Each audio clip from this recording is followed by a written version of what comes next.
Shalom para pecinta firman Tuhan dimanapun Anda berada. Senang sekali jumpa lagi. Selalu setiap hari kita berjumpa untuk belajar firman Tuhan. Mari kita melanjutkan pelajaran kita dari Matius 8 ayat 21 dan 22. Demikianlah firman Tuhan. Seorang lain, yaitu salah seorang muridnya, berkata kepadanya, "Tuhan, izinkanlah aku pergi dahulu menguburkan ayahku." Tetapi Yesus berkata kepadanya, "Ikutlah aku, dan biarlah orang-orang mati menguburkan orang-orang mati mereka." Nah, kita tidak bisa melepaskan ayat ini dari bahasan kita kemarin, yaitu ayat sebelumnya, yaitu ayat yang ke-19 dan ayat 20. Ketika ada seseorang, yaitu ahli Taurat, yang datang dan berkata kepada Yesus, "Guru, aku akan mengikut engkau kemana saja engkau pergi." Lalu Yesus merespon dengan berkata, "Serigala ada liangnya, burung di udara ada sarangnya, tetapi anak manusia tidak memiliki tempat untuk meletakkan kepalanya." Kemudian di bagian ini ayat 21 berkata, ada salah seorang murid berkata, "Izinkan aku pergi dahulu untuk menguburkan ayahku." Nah, di bagian lain, ayat paralel dengan Matius 8 ayat 21 ini, yaitu Injil Lukas pasal 9, dituturkan bahwa Yesus lebih dahulu memanggil orang itu dan berkata, "Mari, ikutlah aku." Baru setelah itu orang itu berkata, "Ya Tuhan, tapi izinkan aku menguburkan ayahku lebih dahulu." Nah, apa maksud ini? Apakah ayat ini berarti Yesus melarang orang untuk menguburkan ayahnya? Karena ayat 22 berkata, "Tetapi Yesus berkata kepadanya, ikutlah aku, dan biarlah orang mati menguburkan orang-orang mati mereka." Apa artinya? Nah, ayat ini seringkali dipakai secara salah oleh orang-orang yang tidak suka dengan kekristenan. Itu sebabnya kita harus tahu bahwa Alkitab ditulis di dalam budaya yang berbeda dengan kita. Itu sebabnya betapa pentingnya belajar, dan belajar. Sebab kalau kita tidak belajar, maka kita akan terjerumus di dalam pemahaman yang salah. Seperti orang-orang yang mengolok-olok kekristenan, ya. Salah seorang mu'alaf pernah berkhotbah, katanya ini orang Kristen tidak menghormati orang tua ini. Yesus melarang seseorang menguburkan ayahnya. Ini satu penistaan terhadap orang tua lah. Ini kan orang yang nggak mau belajar, ya. Ayat ini maksudnya bukan bahwa orang-orang Kristen tidak boleh menghormati orang tua atau tidak boleh menguburkan orang tua. Ini kan sama dengan orang Amerika membaca buku bahasa Indonesia, membaca kalimat "maksud hati memeluk gunung, apa daya tangan tak sampai." Lalu orang Amerika ketawa, "Hahaha, orang Indonesia bodoh-bodoh ya. Sudah tahu gunung itu luas kok mau dipeluk." Nah, ini kan orang nggak tahu. Timbul kesalahpahaman karena kita tidak memahami maksud daripada teks dan konteksnya. Baik konteks Alkitab, konteks budaya, konteks masyarakat pada masa itu kita harus tahu. Bukannya tidak boleh menguburkan ayah. Tapi kalimat ini adalah istilah yang dimaksudkan orang ini mau ikut Yesus. Tapi enggak sekarang. Nanti-nanti aja Tuhan. Ya kalau sudah enggak sibuk, ya kalau sudah ada waktu. Nah, ayahnya belum mati, masih hidup. Jadi maksudnya adalah penundaan dalam hal ini. Dan Yesus menjawab, biarlah orang mati menguburkan orang mati mereka. Maksudnya ada banyak orang mati di sana, ada banyak orang di sana. Yang pada hakikatnya mereka itu sudah mati sebelumnya. Tetapi kepada kamu ada kehidupan yang menanti. Masuk kamu mau menunda-nunda? Ada hal yang penting, yang lebih penting dari apa yang dikatakan si orang itu dengan menunda-nunda, yaitu kehidupan. Kenapa sibuk ngurus yang lain? Kenapa sibuk dengan hal kematian sedangkan ada kehidupan yang menanti kita? Lah inilah yang harga yang harus dibayar di dalam mengikut Yesus, bukan penundaan. Nah, kita seringkali mau jadi Kristen, mau. Bahkan dari kecil juga sudah Kristen. Tapi untuk jadi murid Tuhan ya nanti dulu. Itu sebabnya A.W. Tozer dalam bukunya Discipleship atau Pemuritan, Tozer berkata bahwa mengikut Yesus dan menjadi murid itu satu paket. Nah, sayangnya gereja atau orang Kristen banyak yang beranggapan demikian. Udah pokoknya dibaptis dulu dah. Masalah mau jadi murid, masalah mau melakukan firman itu nanti-nanti saja ya kan, kita masih terus berjalan ya.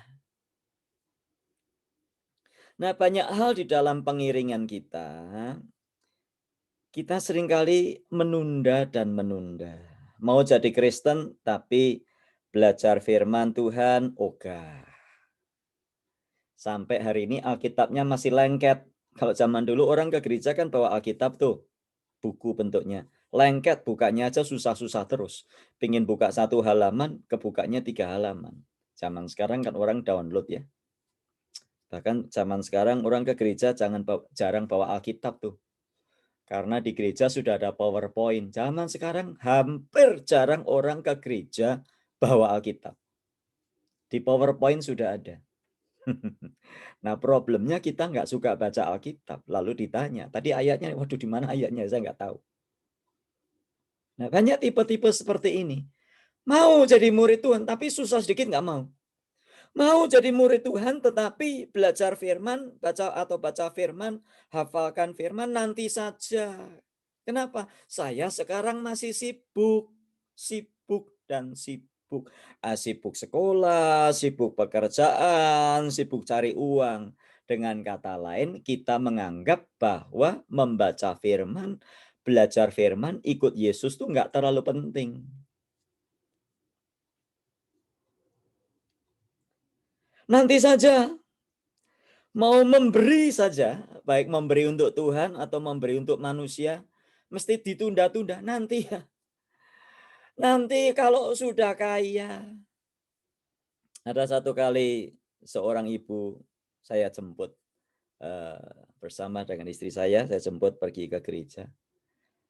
Lalu bilang begini, Pak Yonas, mbok tolong saya itu didoakan supaya bisa dapat loto, menang loto. Ya, kok di Amerika ada loto ya. Legal itu di sini. Lalu saya tanya, kenapa toh Bu? Ya saya ini kan supaya kalau saya menang loto, saya bisa memberi untuk gereja, untuk pembangunan gereja. Saya bilang, walah toh Bu, mau nyumbang untuk gereja aja kok mesti nunggu menang loto. Ya, hari ini apa saja kita bisa lakukan asal kita ada hati. Kalau kita punya hati, kita bisa memberi. Masalahnya kita nggak punya hati. Lalu beralasan, ya nanti kalau saya sudah kaya lah.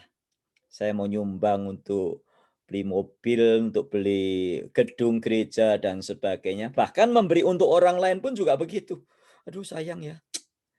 Saya sendiri juga masih banyak kebutuhan. Nah, kapan kita ini nggak banyak kebutuhan? Problem kita adalah kita selalu punya banyak kebutuhan. Kapan kita nggak punya banyak kebutuhan? Kalau kita sudah berada di kuburan, sudah dikuburkan, baru kita itu nggak punya banyak problem.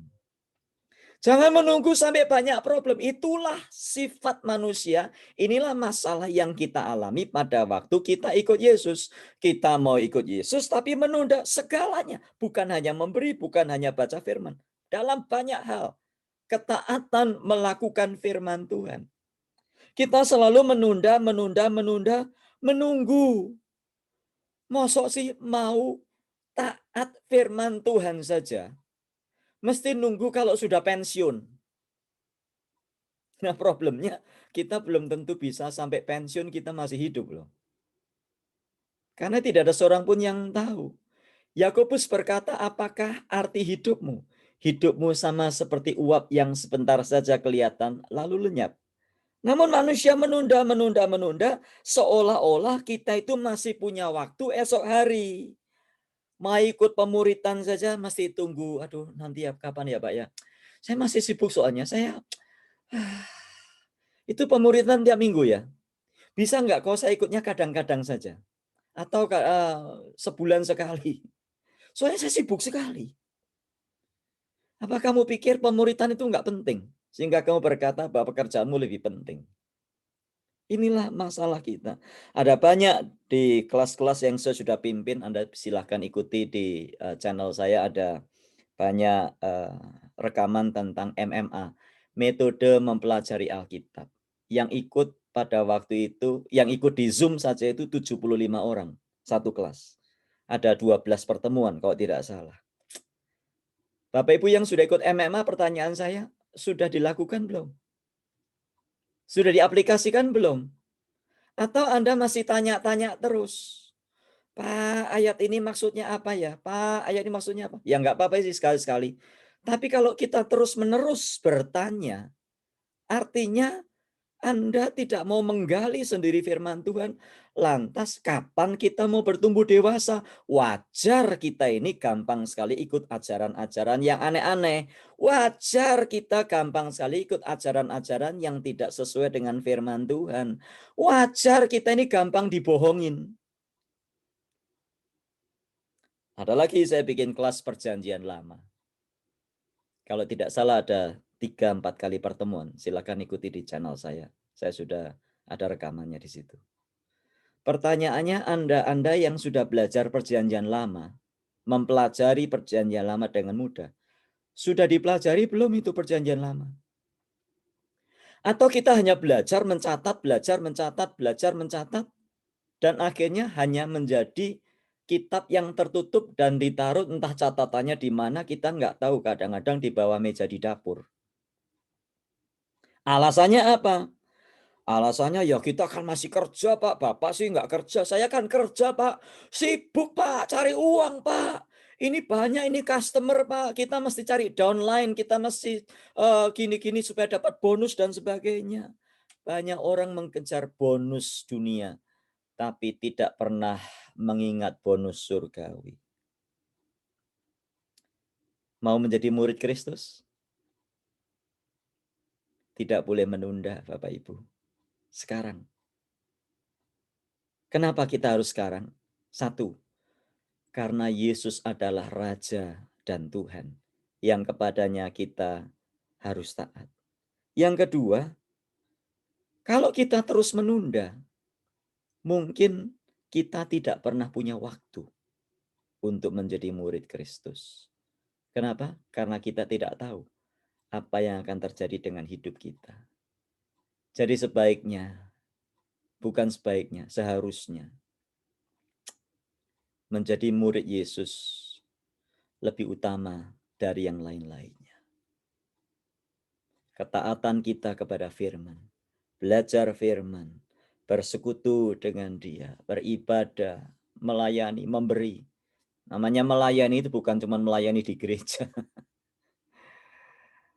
Nanti kapan saya akan buat rekaman tentang melayani Tuhan itu apa. Bukan Anda itu pelayanan tampil di mimbar terus, tampil di podium, bukan. Persekutuan kita dengan Dia, menyenangkan hatinya. Ya kita nggak bisa menyenangkan Tuhan, karena Dia itu Tuhan, nggak mungkin kita senangkan. Tapi artinya, ini kata-kata yang dipakai Paulus adalah setelah kita ini diselamatkan, bagaimana kita hidup berkenan kepada Dia, Roma 12 ayat 1 dan 2. Jadi jangan menunda. Sekarang juga. Anda mau memberi, nggak usah tunggu sampai kaya. Anda mau memberi, nggak usah tunggu sampai Anda itu berlimpah-limpah. Lakukan dengan apa yang ada. Belajar setia dengan perkara-perkara kecil. Tuhan memberkati. Mari kita berdoa. Ya Tuhan, terima kasih untuk firman-Mu. Dan biarlah ini ayat menjadi kekuatan bagi kami dan peringatan supaya kami tidak menunda, terus menunda. Ajar kami mengikut Engkau, menjadi murid-Mu, taat firman-Mu, sekarang juga. Terpuji Engkau ya Bapa, kekal selamanya. Berkati setiap orang yang sudah mengikuti tayangan ini atau mendengarkan rekaman atau siaran ini. Apapun yang kami lakukan, biar nama Tuhan dipermuliakan. Dalam Tuhan Yesus kami berdoa. Amin. Puji Tuhan, Bapak Ibu yang dikasih Tuhan dimanapun Anda berada, senang sekali bisa berkenalan, berjumpa, belajar bersama. Sampai jumpa esok dalam bahasan selanjutnya. Tuhan memberkati kita semua. Amin.